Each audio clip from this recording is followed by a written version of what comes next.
Gracias, presidente. Bo día e benvidos os traballadores e traballadoras públicas, os representantes sindicais á Cámara para seguir este debate que agardemos chegue a bo porto co apoio dos diferentes grupos da Cámara. Dende En Marea consideramos que é hora xa, despois de 6 anos debatindo esta circunstancia, traer proposicións non de lei, traer mocións, traer diferentes propostas e preguntas e mesmo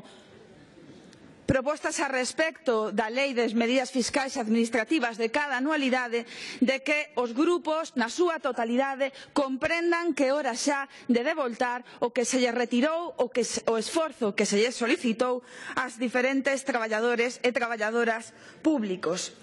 No ano 2012, coa xustificación da crise económica, da crise do sistema, a Xunta de Galicia adoptou unha serie de medidas aproveitando precisamente esta situación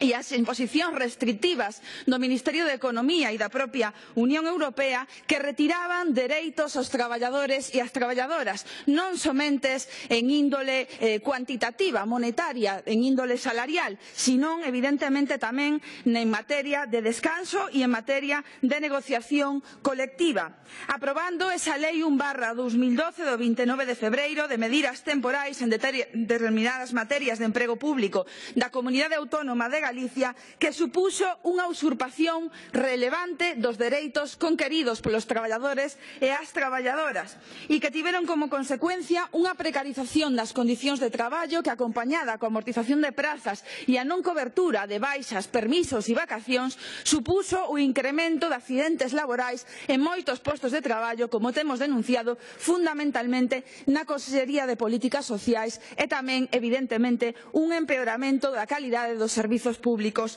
prestados.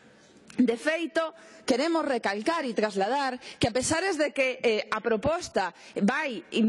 no inmediato fundamentada nos recortes en materia laboral, nos recortes en dereitos e en masa salarial dos traballadores e das traballadoras, é unha proposta que incide directamente na calidade asistencial, é dicir, non estamos falando das condicións materiais dos traballadores e das traballadoras públicas, senón directamente nalgo que é a calidade dos servizos públicos e, polo tanto, a materialización dos dereitos da cidadanía. Falamos da situación na xustiza, que tamén estes días enfronta unha folga exemplar, e o que queremos darlle o noso alento e o noso apoio por a pelexa que están dando para recuperar uns dereitos que lles foron arrebatados.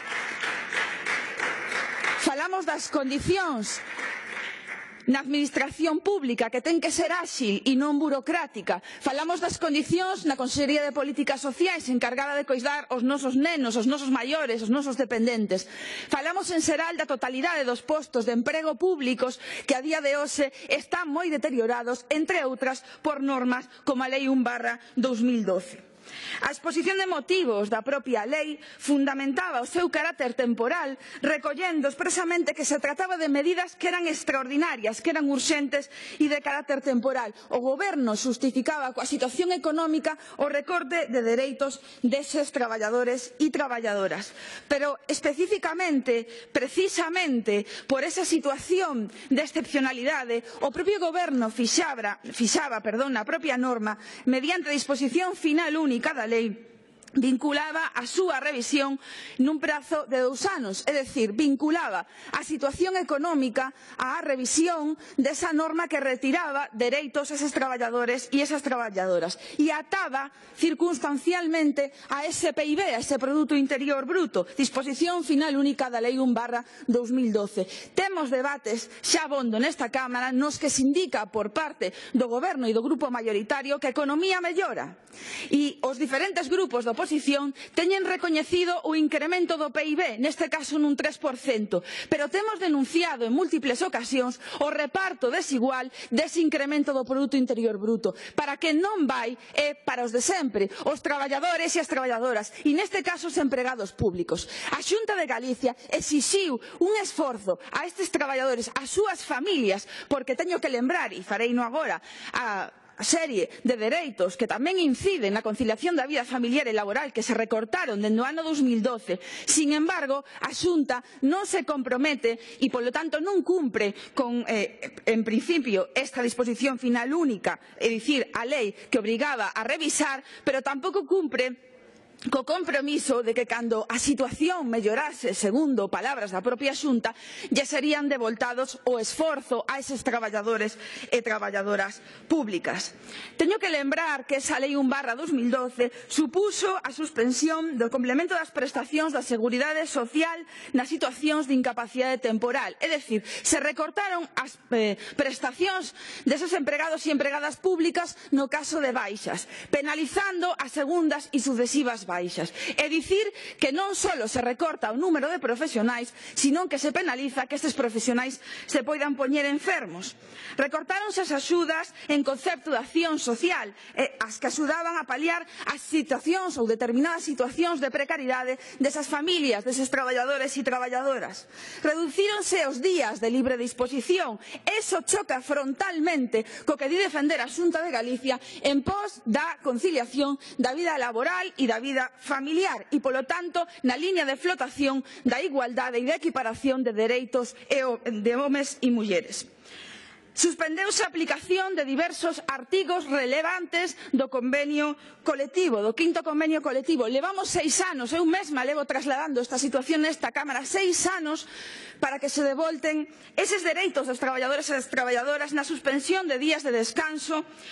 a compensación dos domingos e dos festivos, a suspensión do dereito a comedor, a gratificación por xubilación ou a suspensión da garantía do dereito a un descanso semanal de 2 días naturais ininterrompidos. Esa situación é inadmisible. Interrumpe esa conciliación, interrumpe dereitos que foron conqueridos polos traballadores e traballadoras de xeito legal e xeito lexítimo e, ademais, evidentemente, supón un sobreesforzo das plantillas públicas que non é compensado por parte da Xunta de Galicia. Se limitou tamén a prorrogación voluntaria da permanencia do servizo en activo, ou, o que dicir, a xubilación forzosa dos traballadores e das traballadoras públicas. E perante esta situación, a pesares de que as condicións económicas teñen mudado, non só a Xunta de Galicia incumple a lei, a súa propia lei que lle obligaba a revisar este texto, estas condicións 2 anos despois, é dicir, no ano 2014, estamos en 2018, sino que 6 anos despois esta situación sigue sen revisarse e sen reverterse. E son continuas as reclamacións polos accidentes laborais, pola reducción das plantillas, os conflitos colectivos. Agora temos 2 abertos, temos un no caso de políticas sociais na residencia de Oleiros, temos outro dos traballadores e das traballadoras da cultura por esa modificación sustancial das condicións de traballo, e a situación é perpetua de conflitividade na que a Xunta non é capaz de resolver as necesidades e, dende logo, o que está producindo é un empeoramento das condicións de traballo desas traballadoras e deses traballadores. Nos preguntámonos como é posible que cando os traballadores e as traballadoras fixeron o esforzo, entre comiñas, que se lles impuxo e miraron mermadas non só as súas condicións retributivas, sino a súa vida persoal e incluso a posibilidade de negociación colectiva, porque hai que lembrar que isto todo estaba sagañado, estaba acordado coa Administración e foi suspendido sine die.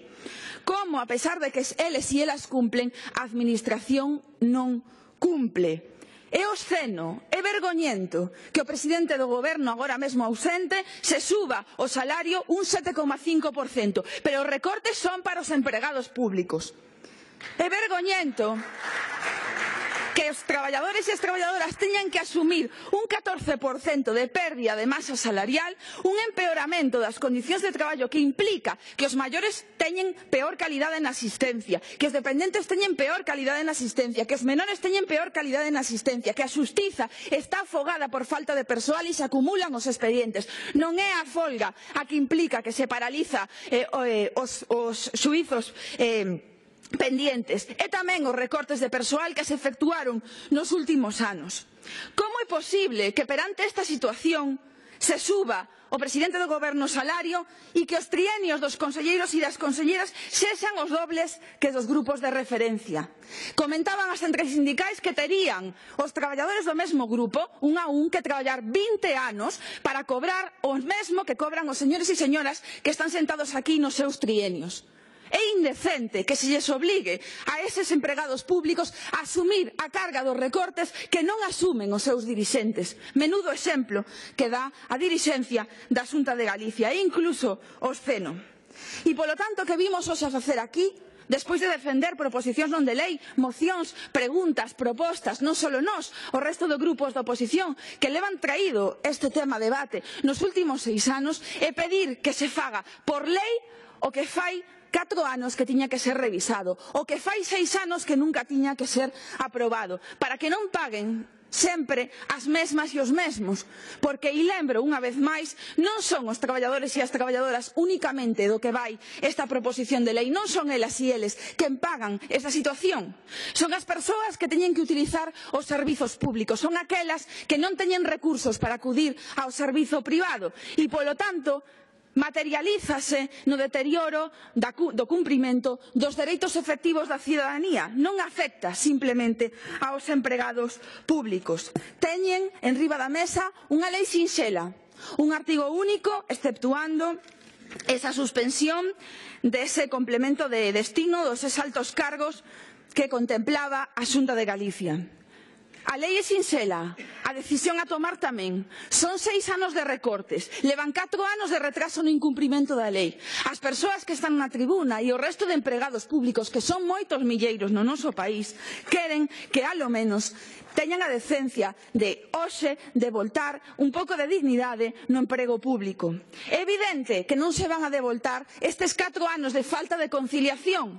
porque non son vostedes os que tiveron que cumprir con carteleras interminables, con fines de semana sin compensar, con non poder ver as súas familias, con reducións, repito, dun 14% dos seus salarios. Pero polo menos comecen a camiñar apoiándose esta proposición non de lei. Se teñen algunha consideración, que supoño que os distintos grupos a poden ter, teñen a posibilidade de votala a toma en consideración e na ponencia propor as modificacións que consideren oportunas. Pero non deberán darlle a costa aos empregados e empregadas públicas. Senón, evidentemente, non sabemos que exemplo estarían dando nin as persoas que din ser os seus dirixentes públicos, nin dende logo que exemplo poden estar dando cando recoñecen unha recuperación da crise económica e, sin embargo, non cumpren coa lei que lles obriga a revisar esta situación. Tomen en consideración, aproben a toma en consideración e entendan que non se pode manter máis esta situación de expolio dos dereitos dos traballadores públicos. Gracias, señora Solla.